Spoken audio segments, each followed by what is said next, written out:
Hello you guys, welcome back to my channel, Elevating Nikki B. So it's been a minute. It's been a long time since I have posted a video, and I just wanted to update you guys on what's going on with my health. So after the video I posted, as you can see, I did make it out of the hospital. That time in ICU, the 3 weeks, was very hard and very trying.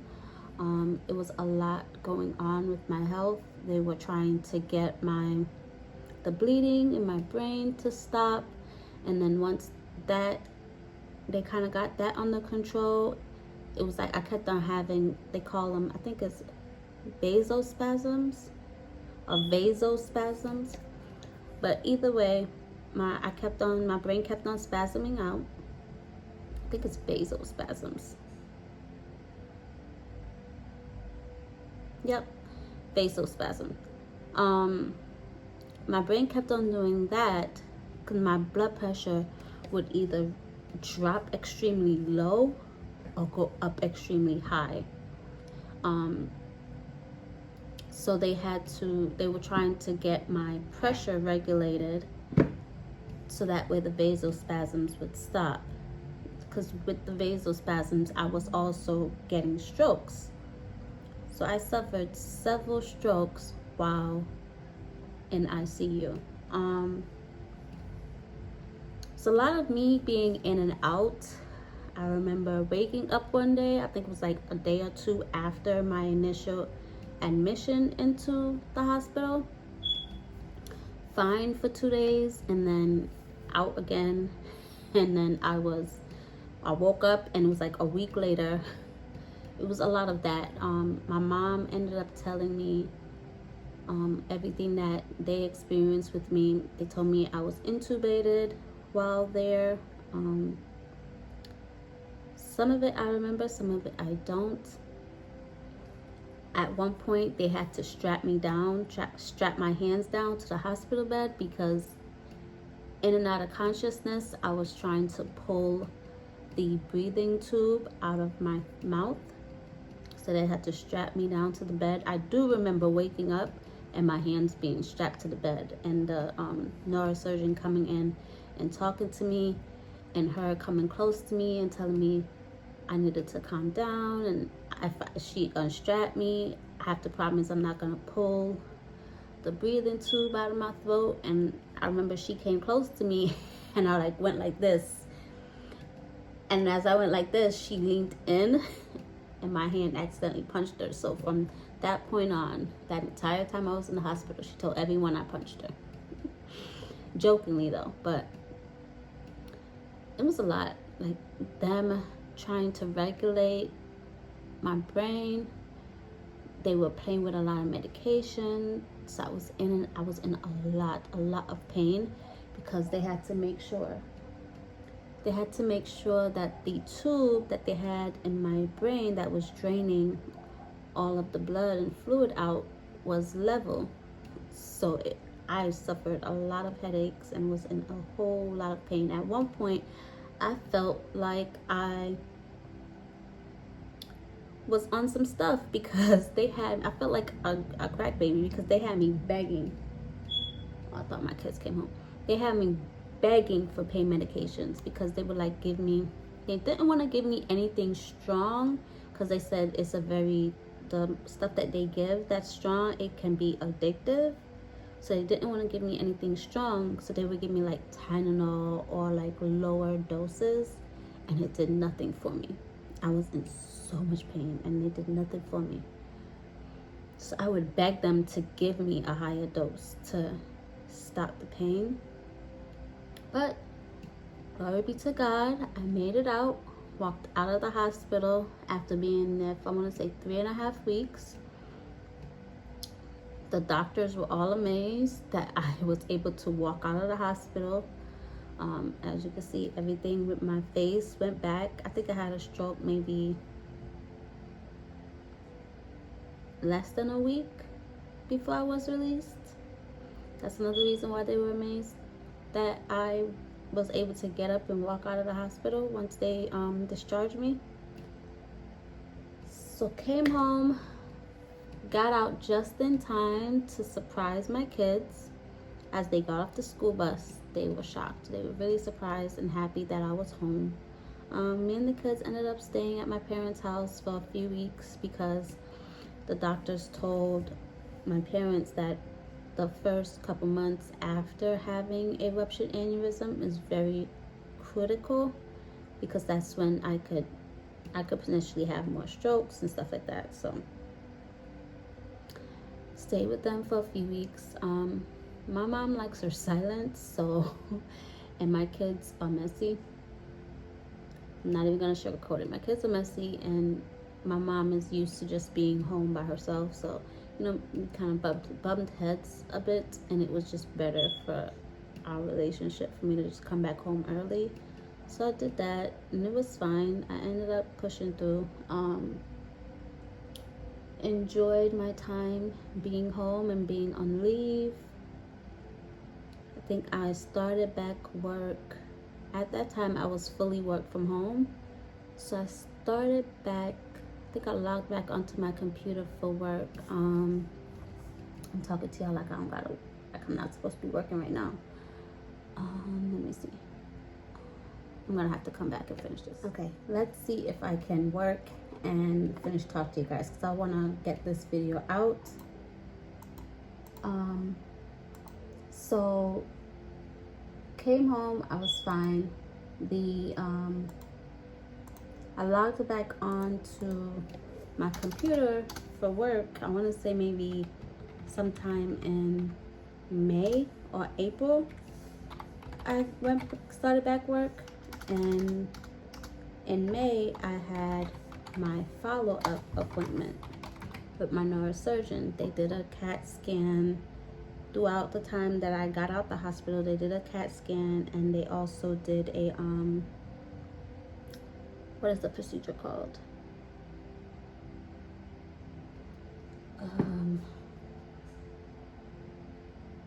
Hold on, let me look up the procedure.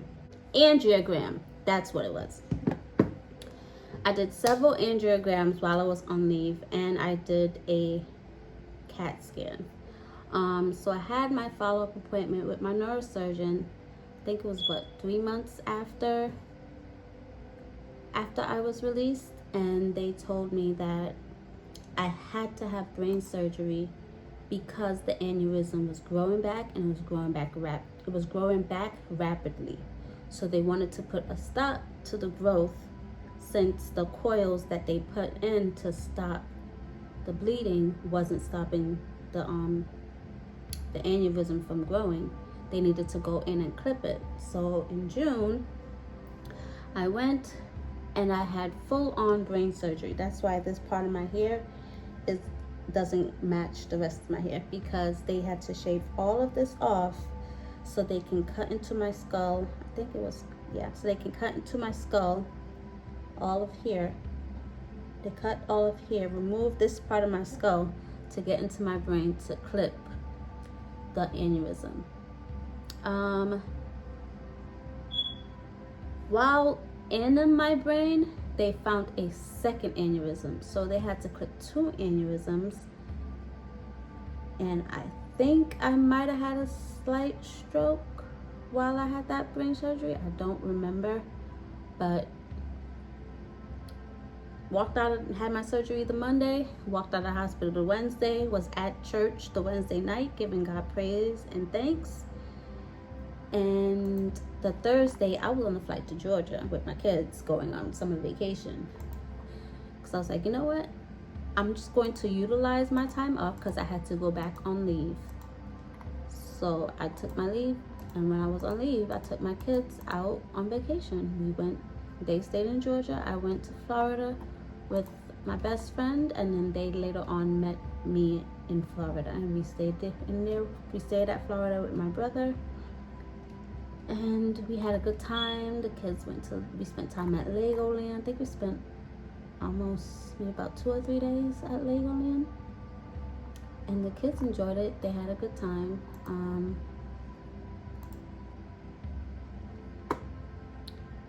Since that, I've had a clean bill of health, everything has been going good until about maybe about three weeks ago. I noticed I had a lump in my breast. Contacted my doctor, made an appointment, and went in to see my doctor. Initially, she said she doesn't think it's anything because the lump was mobile. She thinks it just might be a lumpectomy is what it's called. I don't know. But either way, she didn't think it was cancerous. She sent me to get a mammogram and ultrasound just to be on the safe side. Went and I did that. The ultrasound determined that around the lump was around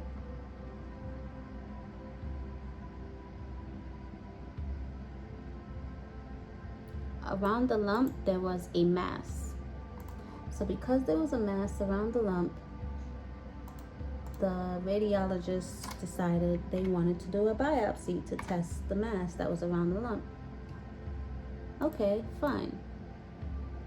I'm believing in God, trusting in God. They're telling me it might not be anything. Okay, cool. Do the biopsy, I want to say 4 days after they initially called and told me. No, 3 days after I had the ultrasound. I'm lying. It was a week later. My brain gets scrambled sometimes. Forgive me. A week after I did the ultrasound, I did the biopsy. During the biopsy,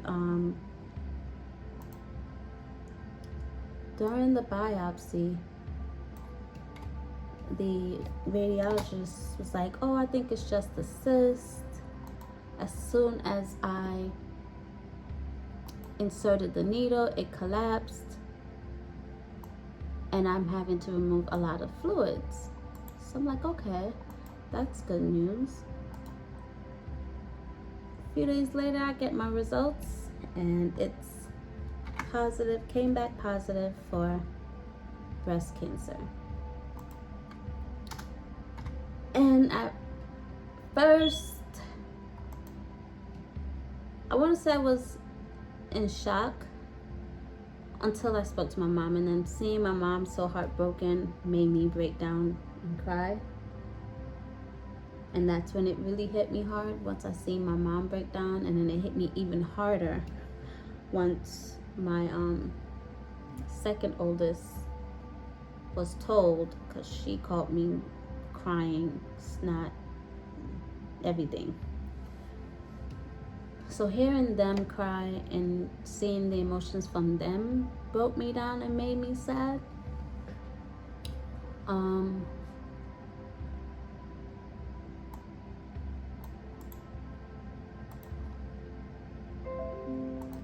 But after I wiped my eyes, I then realized, okay, I'm not gonna give the devil any credit and say this is the devil's working. I'm going to leave this all in God's hands. And I had a conversation with God, and I said, God, if this is your will, then so be it. I know you never you never give us more than we can bear. If you can bring us to it, you will bring us through it. And instead of sitting in self-pity and in fear, I'm going to pull myself closer to him. I'm going to spread the word of how great he is, and let the world know not only did he healed me and kept me alive when I had a pulmonary embolism. I could have died then. He kept me alive. Then I was diagnosed with lupus. That could have took me out. He kept me here. Then I had my ruptured brain aneurysm. That could have took me out. He kept me here. I've survived a good amount of toxic relationships. I could have been taken out of this world by the hands of an ex. God made it so that didn't happen. Like, I've survived a lot within my life. A lot. I have survived a lot. And God keeps holding me through everything I've been through. And I am confident that He's going to hold me in this journey that I have to go through with being diagnosed with breast cancer. And I refuse to give the devil any satisfaction by living in fear. I'm going to live my life as normal, with, of course, making whatever adjustments to better my health. But I'm not going to be, it's not going to be a woe is me party. That's just not what it's going to be. So I decided I'm going to actually vlog my experience and this journey that I'm going through.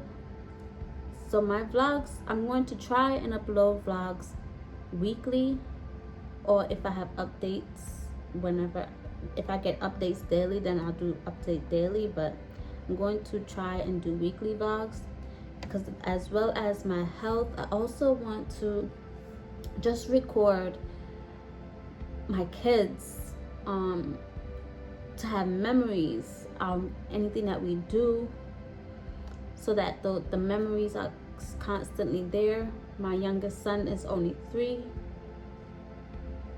so I want to create memories, and I want them to have something to look back on. I also want to create memories of my house, of where it was when I first bought it 13 years ago, and all the things I'm doing to it, so that way I could be able to enjoy it, all the renovations I'm doing. So I would be having home vlogs, because I'm turning my house into a home. So home vlogs, renovating my 1930s home, health checks, so health awareness checks, keeping you guys updated on my health, as well as creating moments. So a little bit of family vlog, not too much, because I don't like how the internet be going in on family vlogs and stuff like that. But not too much. You won't see my kids a whole lot, because I don't want them subjected to what the internet has to say. So just wanted to come update you guys on that. I am currently still waiting. I have not seen my cancer specialist yet. Hopefully that will be soon, but the next few months is going to be a lot. It's going to be a lot. I have a lot of questions that I've already written down. I found a YouTube channel that is designated for breast cancer. I can't think of what it's called, and I'm recording on my phone, so I can't look it up. But it has helped me a lot with questions that I need to go in to my first breast specialist appointment with. So I'm going to be making videos like that, like how I prepared for my first breast cancer specialist appointment and stuff like that. So I will be making videos on that. My hair, different things. Initially I wanted to dye my hair like a ginger color, but depending on how quickly everything is processed, and how, if I have to do chemo or not, if I have to do radiation or not, depending on how all of that go, I might just shave it all off and call it a day. So I don't know. I have lots and lots of questions. Lots and lots of questions, because with everything that I have going on, like, my body already fights itself with the lupus. So to then go through all of the things that you go through with cancer, and all the chemicals that's put into your body that then fights your body as well, I have a lot of questions on how. I honestly legit want to just sit down with every last one of my specialists, because I have a specialist for pretty damn much everything. I want to have a sit down with every last one of my specialists. I don't even know if it's possible, but I'm going to ask if that can happen. If all of my specialists can come together in one room with me and tell me what the game plan is.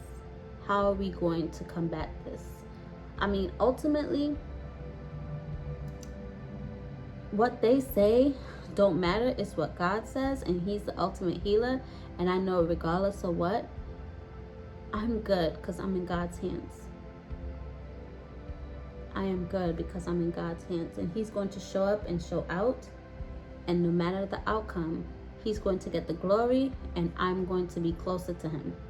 My relationship with Him has, even my pastor was surprised at how much faith I have in God, because I don't know if much people know, probably nobody knows this unless you're in my daily life, but I grew up in church, Pentecostal, apostolic, strict Jamaican church, and I backslid once I turned 18.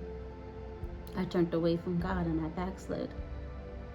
And once I had my health issues last year, I promised God if He made me out, if He got me out of those health issues, here comes my kids. If He got me out of those health issues, then I would give my life back to Him. And I did. I did give my life back to Him. Have I been a perfect child to Him? No, I have not. I still make my mistakes. I still have my flaws. But my relationship with Him has grown a lot over the last year. A whole lot. And it has pretty much doubled over the last week. So even my pastor was shocked to see how faithful I am in God and what He can do, because in church I'm the quiet one, while everyone is rolling on the floor and screaming to the top of their lungs. I'm the quiet one, standing in the corner. So, but yep, just wanted to update that and let you guys know what's coming to the channel. I wanted to make this video days ago, but I'm such a perfectionist that I wanted it to look a certain way and be edited a certain way. But after talking to my best friend today, she pretty much told me, she was like, listen, anything that God has to say is unedited. So don't even worry about how your videos come out. If they need to be edited, just post. Regardless of what it is, just post. What God has to say is unedited. So it's like, you know what? That's what I'm gonna do. Just post. And I've been getting confirmation after confirmation after confirmation from God that this is what I need to do. I need to put out there how amazing He is, how grateful He is, how when the doctors thought it was not possible and I would not get up from that bed, He told them, okay, watch this. And here I am. And He will do it again. I am a living and walking testimony of God's grace, goodness, and His mercy. And I claim it. I take it, I claim it, and I will spread it. Spread the video, follow my journey, like, comment, and share. As much as I would love a lot of views, because who doesn't want to post and know that they're getting the views, right? It doesn't really matter to me as long as I'm getting God's word out there. Like at first, that's how I was. I'm just like, I'm not gonna get any views. I'm not posting, But then I'm just like, this isn't about me. This is about God. And as long as He's getting the glory, that's all that matters. If 5 people watch it and 1 person connects to God, then my job was done. But keep up with me. Subscribe to the channel. Let's go. Let's beat this thing called cancer.